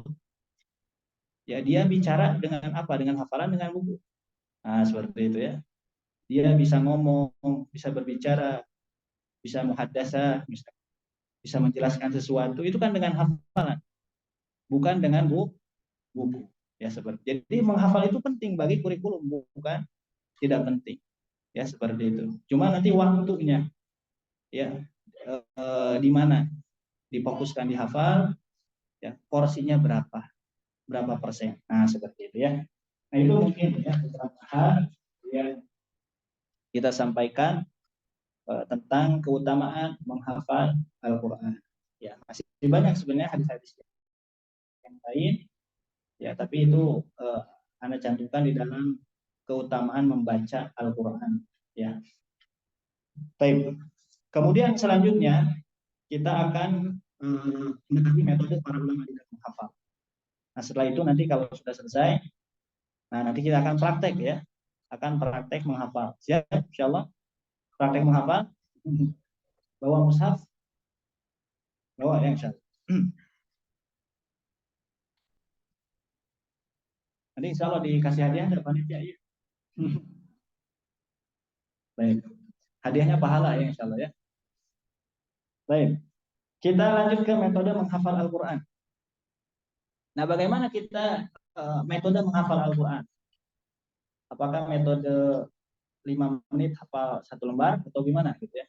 Metode seperti apa yang kita harus pahami ketika mempelajari Al-Qur'an yang sesuai dengan contoh para ulama di zaman dahulu.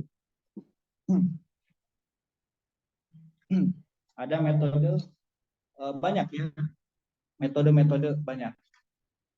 Ya, ada metode otak ini, otak itu gitu ya.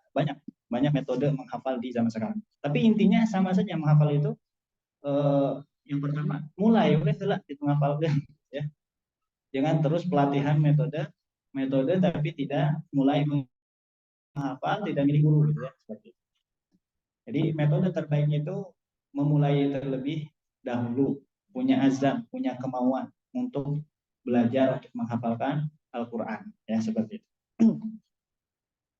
Dan mudah-mudahan ketika tadi kita sudah mendengarkan beberapa hadis-hadis ya yang menjelaskan tentang pentingnya menghafal Al-Qur'an, nah kita merasa lebih termotivasi lagi.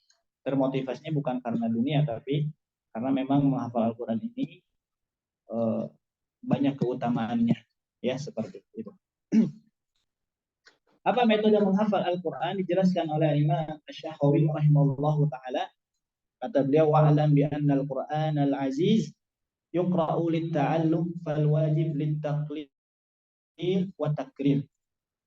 Jadi Al-Qur'an dipelajari, di antara metodenya ini kata Imam Asy-Syafi'i rahimahullahu taala yaitu at-taqlil, at-takrir. Apa taklid? Taklid itu sedikit ya. Nah, kenapa kita mempelajari sesuatu itu sedikit-sedikit? Ya, karena ketika kita mengamalkan sesuatu, ya, itu mulai dari hal yang kecil terlebih dahulu, yang mudah, yang kecil, agar nanti kita tidak menemukan di tengah perjalanan kita itu jenuh, ya, seperti itu, capek. Karena di antara sifat manusia itu, ya pasti bakal merasakan capek, lelah di dalam belajar. Makanya di antara metodenya sedikit-sedikit tapi dijaga dengan baik. Ya, dijaga waktunya, istiqomahnya, seperti itu. Dan itu yang menyampaikan langsung Nabi kita Nabi Muhammad Shallallahu Alaihi Wasallam. Ya, bahkan beliau mengomentari kepada orang-orang yang beribadah berlebihan. Ya, di zaman dahulu pernah ada yang datang kepada Nabi yang dia akan sholat setiap hari, setiap malam, tidak akan menikah, ya, kemudian akan saum setiap hari. Maka dikomentari oleh Nabi Muhammad SAW, berikan nasihat. Aku orang yang paling khusyuk, orang yang paling bertakwa kepada Allah, dan aku sholat tapi aku tidur. Kata Nabi, ya, aku saum dan aku berbuka, dan aku juga menikahi wanita. Seperti itu. Dan juga pernah ada yang datang kepada Nabi di antara pemuda di zaman Nabi, ya, harus berapa lama menghatamkan Al-Quran. Maka oleh Nabi Muhammad SAW dijawab 30 hari, 1 bulan. Ya. Maka orang tersebut mengatakan kepada Nabi, ini aji dukuwa, aku bisa mampu kurang dari itu 7 hari. Nah, gitu ya. Disuruh baca 7 hari, selesaikan bacaan Al-Quran. Kemudian beliau mengatakan lagi, ini aji dukuwa, aku mampu lebih dari itu lagi, 3 hari kata Nabi. Maka Nabi menyampaikan, tidak akan faqih orang yang membaca Al-Quran kurang dari 3 hari. Jadi batas minimalnya itu, batas maksimal kita menyelesaikan bacaan Al-Quran itu 3 hari, ya, minimalnya 1 bulan sekali. Minimalnya 1 bulan sekali kita menghatamkan Al-Quran. Nah, seperti itu ya. Kalau 1 hari menyelesaikan bacaan Al-Quran boleh-boleh saja, tidak apa-apa. Ya, dengan niat memperbanyak pahala. Ya, seperti itu. Tapi orang yang ingin sambil tadabbur, yang memahami ayat-ayatnya itu kurang 3 hari, tidak bisa. Tidak akan bisa memahami ayat-ayat Al-Quran, menyelesaikan bacaannya kurang dari 3 hari. La yaqah, karena tidak akan faqih orang yang menyelesaikan baca Al-Quran kurang dari 3 hari. Ya, seperti itu. Makanya Nabi kita, Nabi Muhammad SAW, di antara pendalilan belajar Al-Quran ini taklil sedikit-sedikit, ini diantaranya berdasarkan Al-Quran Al-Karim, ya, oleh para ulama dijelaskan di dalam kitabnya. Ya, diantaranya adalah di surah Al-Furqan. Di surah Al-Furqan. Ini hikmahnya Al-Quran diturunkan beransur-ansur kepada Nabi. Ya, dikatakan wa qala alladziina kafaru, orang-orang kafir mengatakan. Jadi pernah bertanya kepada Nabi. Ya, protes istilahnya. Ya, kenapa? Katanya ya, laula nuzila alaihi al-Qur'anu jumlatan wahidah. Apa Al-Qur'an ini tidak diturunkan kepadanya sekali turun saja, sebagaimana kitab-kitab sebelum Al-Quran. Karena kitab-kitab sebelum Al-Quran ini diturunkan kepada nabinya itu langsung jumlatan wahidah, kecuali Al-Quran. Al-Quran ini diturunkan oleh Allah kepada Nabi beransur-ansur selama 23 tahun. Maka dijawab kadzalika, demikianlah, ya, karena kenapa? Linusabbita bihi fuadak wa rattalnahu tartilan. Supaya apa? Agar menguatkan hatimu dan dibaca dengan tartil. Jadi di antara hikmah Al-Quran diturunkan beransur-ansur itu agar menguatkan hati. Ketika proses tadabbur, mentadaburi, memahami ayat-ayatnya itu, nah, akan semakin kuat nanti, ya, pembawaan. Kalau sedikit-sedikit, warattalnahu tartilan, dan akan dibaca dengan tartil, perlahan, ya, benar, tepat huruf-hurufnya, juga dipahami apa yang dibacanya. Nah, itu tujuannya. Kenapa Al-Quran diturunkan beransur-ansur. Dan para ulama menambahkan juga untuk lintas hil, memudahkan orang-orang yang belajar Al-Quran. Jadi metode belajar Al-Quran itu yang dijelaskan oleh para ulama itu sedikit-sedikit. Dan amalan yang sedikit ini, kalau kita istiqomah, itu bisa menjadi amalan yang dicintai oleh Allah Subhanahu wa taala. Ya. Inna ahabbal a'mali ilallahi bima alaihi wa in qam. Sungguhnya amal yang paling Allah cintai itu orang yang mendawamkannya, yang istiqomah di dalamnya sedikit. Dan itu dicontohkan oleh para sahabat di generasi terdahulu. Sebagaimana Bilal bin Rabah, terompah beliau terdengar di surga dan ditanya oleh Nabi, apa amalannya? Maka Bilal menjawab, beliau suka sholat 2 rakaat setelah wudhu. Dan amalan tersebut menjadikan amalan itu menjadi menunjuk surga Allah Subhanahu wa taala. Jadi wasilah mendapatkan surga Allah Subhanahu wa taala. Kemudian Abu Hurairah mengamalkan wasiatnya Nabi. Aku katanya diwasiatkan oleh Nabi Muhammad SAW itu 3 amalan. Dan beliau laksanakan istiqomahkan amalan tersebut. Di antaranya adalah saum di 3 hari setiap bulan, Ayyamul Bid, sholat duha, juga witir sebelum tidur. Beliau amalkan. Dan itu menjadi wasilah ke surganya Allah Subhanahu wa taala. Juga ada sahabat yang dikabarkan oleh Nabi masuk surga dikarenakan di dalam hatinya tidak ada sifat hasad. Dikabarkan oleh Nabi, pemuda ini, orang ini dari Ansor, beliau termasuk penduduk ahli surga. Dan Abu Bakar radhiyallahu anhu, beliau juga memiliki amalan yang keutamaan amalan yang lain. Di antaranya Abu Bakar radhiyallahu anhu disebutkan oleh Umar bin Khattab, beliau ini Abu Bakar radhiyallahu anhu termasuk orang yang selalu paling dulu beramal. Ya, di antara keistimewaan Abu Bakar. Bahkan Umar mengatakan, aku tidak akan bisa mendahului amalannya Abu Bakar. Sampai di dalam masalah mengabarkan sebuah ilmu juga, Abu Bakar selalu duluan.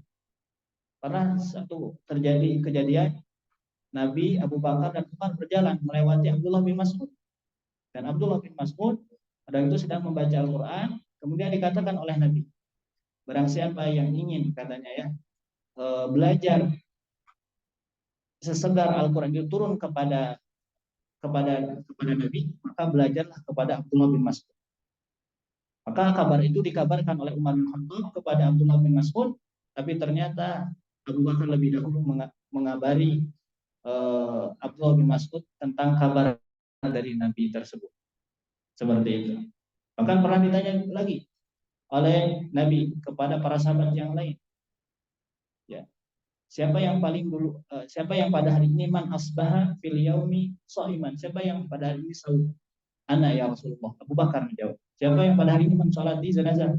Ana ya Rasulullah. Ditanya apapun, Nabi Abu Bakar selalu paling duluan beramal. Itu keistimewaan amalan Abu Bakar, selalu paling pertama ketika beramal. Nah, ini amalan-amalan yang memang terlihat kecil, namun ya berat, ya timbangannya di sisi Allah Subhanahu wa taala karena istiqomah. Begitupun dengan menghafal Al-Qur'anul Karim. Ya, menghafal Al-Qur'anul Karim, kalau kita belum bisa 1 halaman, 2 halaman, 1 ayat dulu tidak menghafal. Bahkan dijelaskan di sini ada tabel target hafalan Quran. Orang yang menghafalkan rutin istiqomah 1 ayat 1 hari, itu hafal berapa tahun? 17 tahun. 7 bulan, 18 tahun ya, dilempangkan 18 tahun. Nah, kalau kita mulai dari umur misalkan 30 tahun, hafal Quran usia berapa? 47 sudah hafal Quran. Tapi enak orang usia 50 can hafal Quran. Nah, kenapa? Karena tidak ada target, tidak istiqomah seperti itu ya. Nah, misalkan kita menghafal di usia 60 misalkan. Usia 60 kita baru menghafal. Nah, misalkan ada sisa waktu 10 tahun. Nah, itu bisa hafal setengah Quran. Bisa hafal setengah Quran. Ada waktu 5 tahun juga bisa. Dan Anda yakin orang yang menghafal Quran itu yang tadinya 1 ayat tidak mungkin 1 ayat kalau dia istiqomah akan bertambah. Akan bertambah. Anda yakin? Ya, seperti. Cuma hafal 1 ayat atau langsung surah Al-Baqarah tentang hutang toh. Ya, isi panjang itu kan 1 halaman 1 ayatnya ya. Jadi yang pendek dulu, nggak apa-apa ya, kita lakukan seperti itu ya. Baik. Kemudian orang yang menghafal 2 ayat berapa tahun? 8 tahun.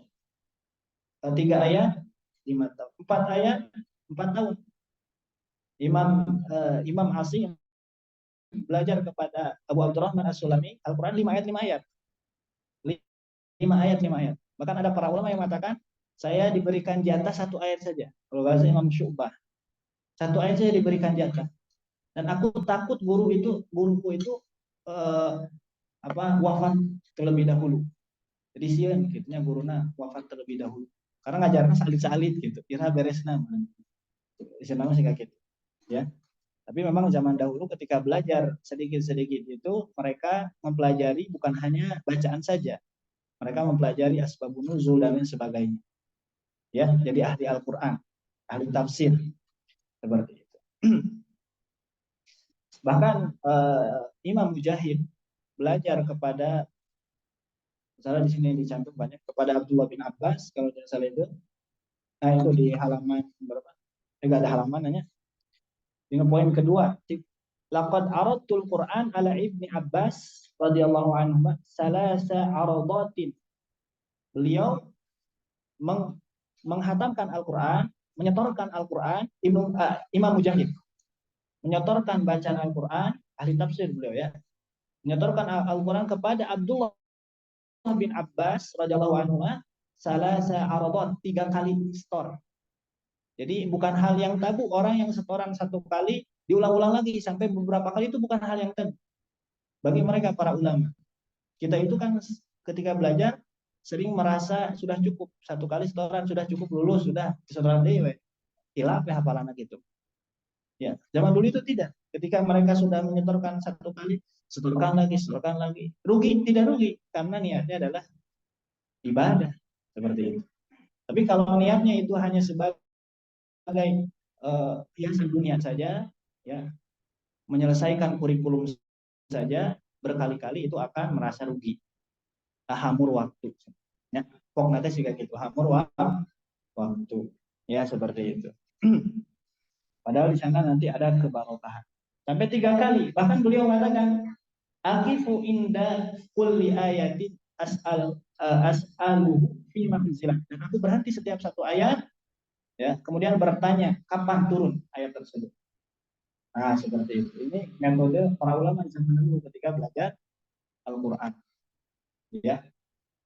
Jangan bayangkan karena zaman dulu itu mereka bisa bahasa Arab ya. Jadi langsung biasakan. Sekarang itu prosesnya beda. Ya, belajar baca, mengucapkan huruf G ada hese gitu ya. Kemudian sudah itu belajar bahasa Arab dulu gitu. Kemudian ilmu yang lain beda ya, beda zaman dahulu dan sekarang. Baik, taklid ya, sedikit. Kemudian kita lanjutkan. Itu diantara pendalilannya. Ibnu Mas'ud radhiyallahu anhu berkata, "Kana ar-rajulu minna idza ta'allama 10 ayatin lam yujawizuhunna hatta ya'rifa ma'anihinna wal 'amalu bihinna." Dahulu katanya Abdullah bin Mas'ud belajar dengan Nabi Muhammad SAW, itu belajar Al-Qur'an 10 ayatin, 10 ayat, 10 ayat. Dan tidak akan berpindah sampai dia mengetahui makna-maknanya dan mengamalkan ayatnya. Nah, ini metode para ulama zaman dulu. Ya, seperti itu. Metode para sahabat, ya. Kemudian Abu Abdurrahman As-Sulami juga, nah ini Abu Abdurrahman As-Sulami ini banyak meriwayatkan ya, hadis-hadis, diantaranya hadis-hadis tentang Al-Qur'an, karena memang beliau ini ahlul Qur'an. Ya, ahli Al-Qur'an yang dikirim oleh Utsman bin Affan ke Kufah. Juga beliau meriwayatkan hadis khairukum man ta'allamal Quran, dan banyak ya kita temui Abu Abdurrahman As-Sulami ini menyampaikan tentang nasihat-nasihat tentang Al-Quran. Ini banyak sekali. Nah, beliau katakan bahwa mereka belajar Al-Quran dari Rasul per 10 ayat.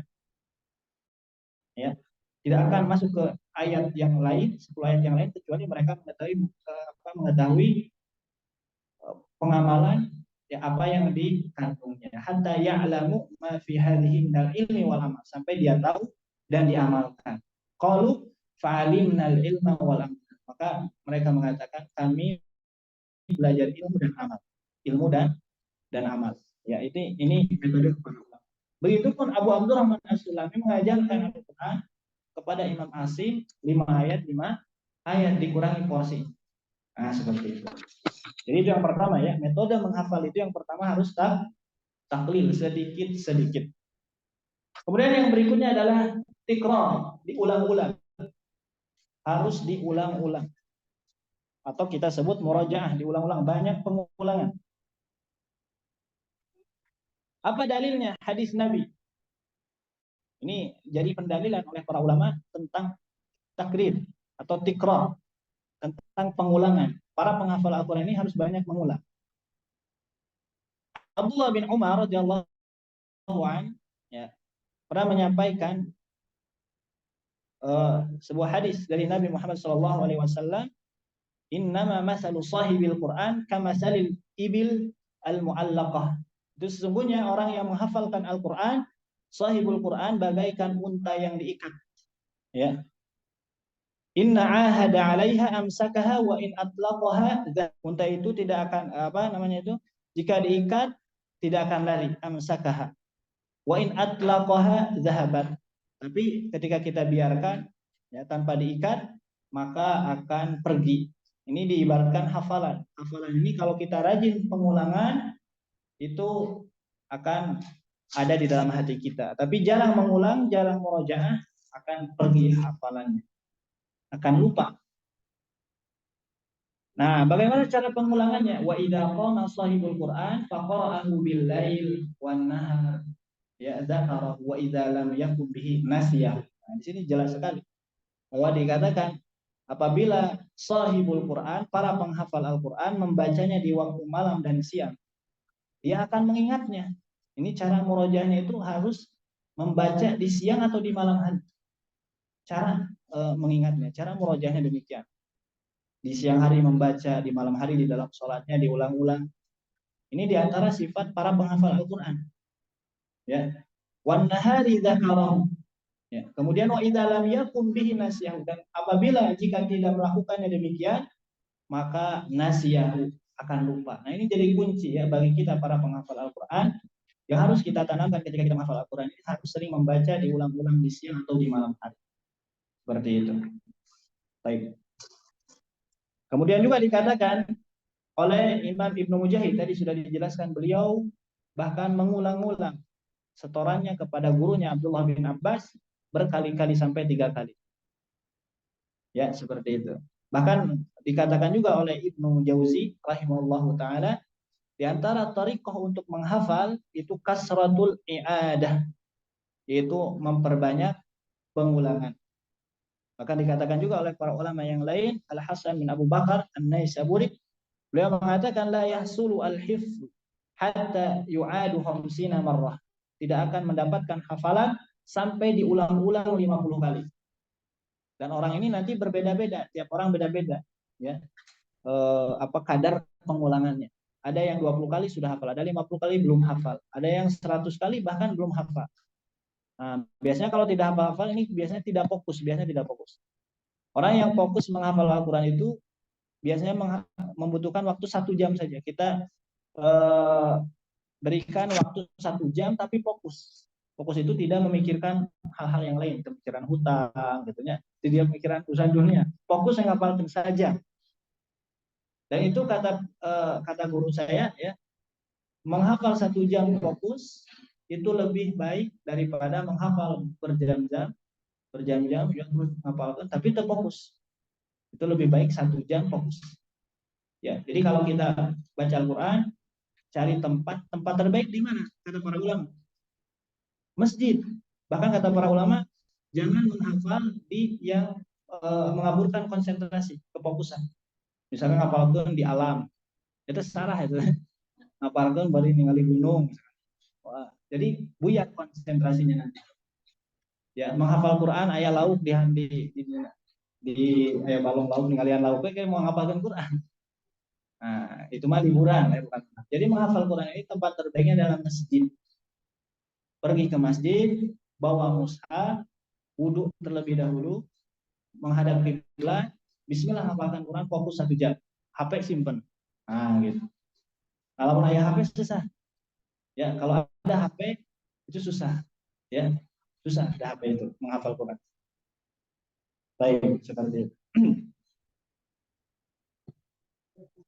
Nah, itu mau ulang-ulang ya. Jadi sudah paham insyaallah di antara metode menghafal Quran itu dua, yaitu mengulang-ulang dan mempersedikit jumlah hafalan. Kata para ulama, man hafidha bi sur'ah nasiya bi sur'ah. Barang siapa yang menghafal dengan cepat, maka lupanya pun akan cepat, kata para ulama. Nah, kemudian kita masuk ke yang lainnya ya. Akadabnya.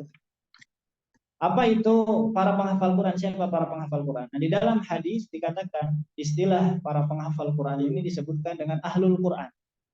Ada ahlul Quran, ada sahibul Quran, jami'ul Quran, qari'ul Quran, hamilul Quran.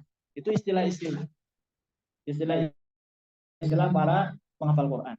Apa itu ahlul Quran? Di dalam Zadul Ma'ad, Imam Ibnu Qayyim pernah mengatakan, ahlul Quran itu adalah hum alimuna bihi wal amiluna bima fihi. Para ahlul Quran itu ada orang yang mengetahui tentang Al-Quran, memahami Al-Quran, juga mengamalkan apa yang ada di dalam Al-Quran. Wa illam yahfazuhu an dhahril qalb, meskipun dia tidak menghafalnya di dalam hati. Ya, meskipun terhafal tapi kalau mengamalkan, ya, mentadaburi, mengamalkan, itu termasuk ahlul Quran. Wa amma man hafidhahu wa lam yafhamhu wa lam ya'malu bima fihi falaysa min ahlihi wa in qama hurufahu iqamatas sahmi. Ya.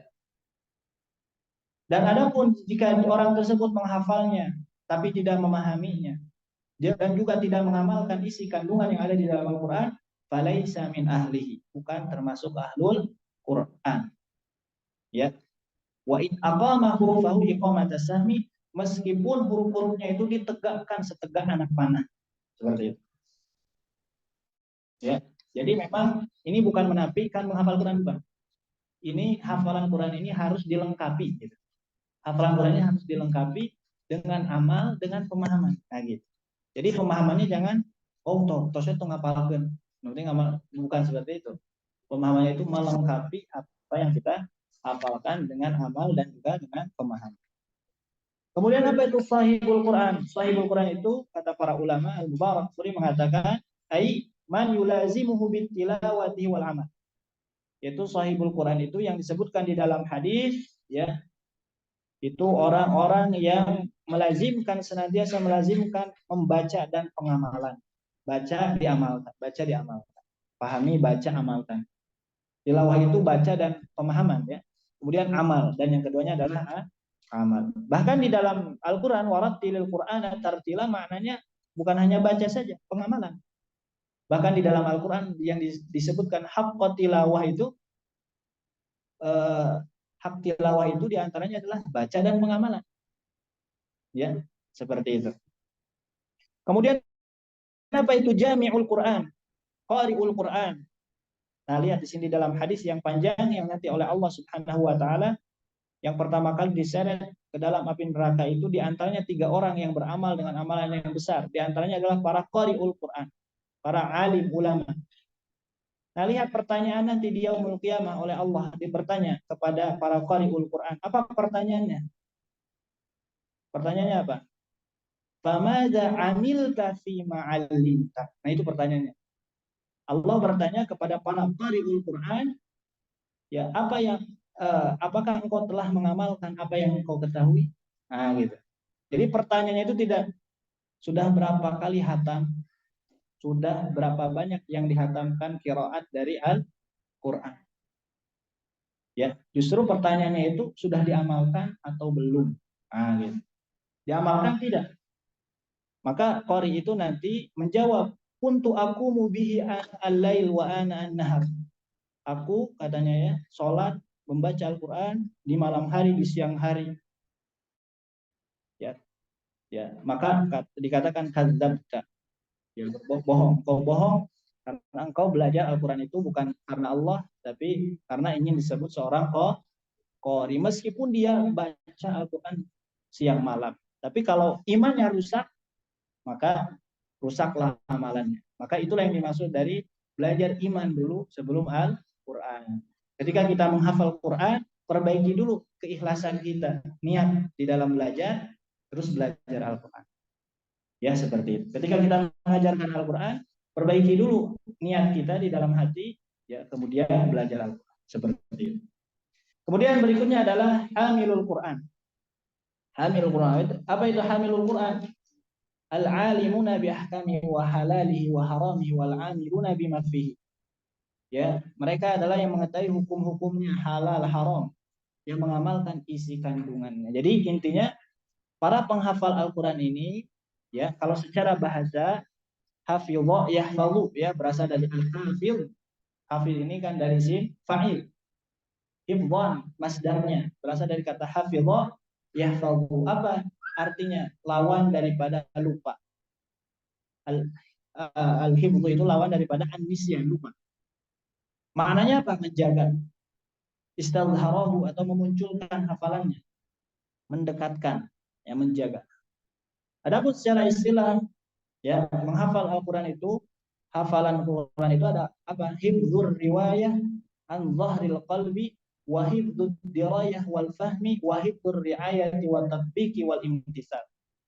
Menghafal itu maksudnya adalah menghafal riwayah lafaz, ya, di dalam hati. Ya, hafalan itu maksudnya terdiri dari menghafal lafaz-lafaznya, kemudian menghafal, menjaga dirayah, pemahaman. Ya, harus sesuai pemahamannya dengan apa yang diajarkan oleh Nabi. Wahibdur riayah, dan juga menjaga pengamalan. Ya, menjaga pengamalan. Nah, itu yang disebut dengan hafizul Quran. Jadi hafizul Quran itu orang yang menghafal Al-Quran, memahami, juga mengamalkan. Meskipun yang dihafalnya kita baru sedikit kita amalkan, ya, mudah-mudahan termasuk ke dalam hafizul Quran. Karena di antara hukum menghafal Al-Quran itu disebutkan oleh para ulama, kalau menghafalnya itu secara keseluruhan, itu hukumnya untuk orang kaum muslimin fardu kifayah. Jadi menghafal seluruhnya 30 juz itu fardu kifayah. Kalau di dalam satu kaum tidak ada yang mempelajari sama sekali, tidak ada yang menghafal sama sekali Al-Quran, dosa seluruhnya. Ya, jadi perwakilannya siapa yang menghafalkan Al-Quran? Bagaimana yang tidak menghafal Quran? Bantuan yang menghafalkan Quran. Bantuan menghafalkan Al-Quran. Seperti itu. Karena memang menghafalkan itu sulit, ya, prosesnya. Kadang diawali dengan kesulitan. Tapi sebenarnya hakikatnya mudah. Seperti itu. Baik. Nah, ini sebagaimana disampaikan oleh Imam Asy-Syuyuti. Adapun untuk para alim, para talib, para pelajar, itu hukumnya fardun, wajib. Ya, sebagaimana dikatakan oleh Ibnu Bar. Inna hifdzal Qur'an kullahu fardun walakin aqulu inna dzalika wajibun lazimun ala man ahabba an yakuna aliman. Jadi ini tergantung hukum ini, ya. Kalau orang yang ingin mutafaqih di bidang ilmu agama, ingin menjadi alim ulama, maka menghafal Qur'annya menjadi wajib. Tapi untuk orang awam itu fardu kifayah. Dan untuk orang awam yang wajib dihafalkan itu, kata para ulama, cuma surah Al-Fatihah saja dan surah-surah yang pendek yang bisa kita gunakan di dalam sholat. Al-Fatihah yang wajib itu Al-Fatihah dan surah-surah yang pendek yang bisa kita jadikan untuk sholat. Nah, itu yang wajib. Fardu ain untuk orang awam itu hafalan Al-Fatihah. Kalau seluruhnya itu tidak fardu ain tapi fardu kifayah. Nah, itu diantara hukum yang dibahas oleh para ulama tentang menghafal Al-Quran. Jadi posisi kita di mana? Kalau kita memang ingin benar-benar ingin mutafaqih di bidang ilmu agama, maka harus menempuh jalan ini. Dan insya Allah akan dimudahkan. Ya, mudahkan di dunia dan juga akan dimudahkan. Sahalallahu lahu tariqan ila jannah. Baik. Kemudian tips menghafal Al-Quran. Nah, ini tadinya lupa dijelaskan. Yang penting itu menghafal Quran itu ada kemauan saja terlebih dahulu. Ya, berazam, ikhlas. Ini tidak dijelaskan panjang lebar, ya. Beberapa saja. Senang membaca Al-Quran terlebih dahulu harus ada senang, kemauan senang dulu. Mental belajarnya sudah ada, memiliki guru, pilih guru yang mungkin. Lingkungan yang mendukung, perlu ada lingkungan. Ya, pernah ada satu kejadian di satu penjara, katanya di zaman dahulu, itu ada para penghuni penjara ini hafal Al-Quran bermacam-macam, dan mereka selama di penjara saling menyetorkan hafalannya, dan pada akhirnya itu satu penjara hafal Quran, ya, seperti itu. Dan ada satu surah yang belum dihafal, yaitu surah Al-Anfal. Nah, ketika keluar bertemu dengan hakim, setoran yang hakimnya surah Al-Anfal, dan semuanya pada akhirnya hafal Al-Quran. Ini pentingnya teman, ya, teman atau tempat yang mendukung, lingkungan. Nah, makanya kita nasihatkan para penghafal Quran ini, ketika sudah selesai menghafal Al-Quran, ya diusahakan dia tetap mengajar Al-Quran. Ya, mengajar Al-Quran, berteman dengan para pencinta Al-Quran.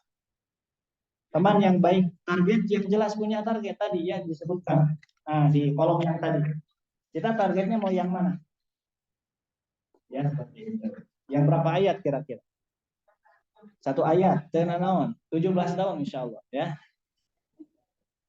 Kemudian metode, nanti kita belajar metodenya ringkas saja nanti. Metode ini aplikasi nanti di lapangan bagaimana sih cara ngapalkan nih cuma ngawalan. Karena orang yang baru menghafal Quran itu kadang kesulitan buat menghafal satu ayat juga. Nah, kumaha caranya? Nah, nanti ya. Kemudian berdoa, waktu murojaah juga harus ada waktu murojaah. Waktu murojaah terbaik waktu menghafal ya sebelum subuh, setelah subuh. Yang kata para ulama dijelaskan. Atau di siang hari atau di malam hari. Jadi mana yang penting mah bisa menghafalkan dan fokus intinya itu. Tapi dijelaskan para ulama yang terbaik itu fajar, waktu fajar. Ya, siang dan malam mana yang lebih baik? Katanya ada yang mengatakan malam lebih baik katanya. Kalau tidak ngantuk ya. Kalau nah itu mungkin ya, yang bisa saya sampaikan. Ya. Selanjutnya mungkin kita praktek menghafal Al-Quran. Siap atau istirahat lah? Langsung saja ya, insya Allah ya. Istirahat lah dong 5 menit. Buka mushaf sambil istirahat sambil buka mushaf. Mau badai minum halaman.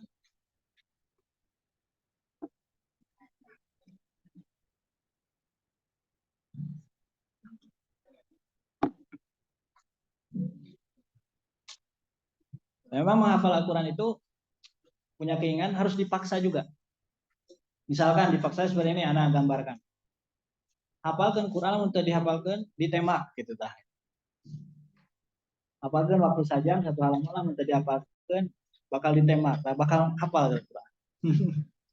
Bakal langsung. Jadi harus ada paksaan di dalam diri ya.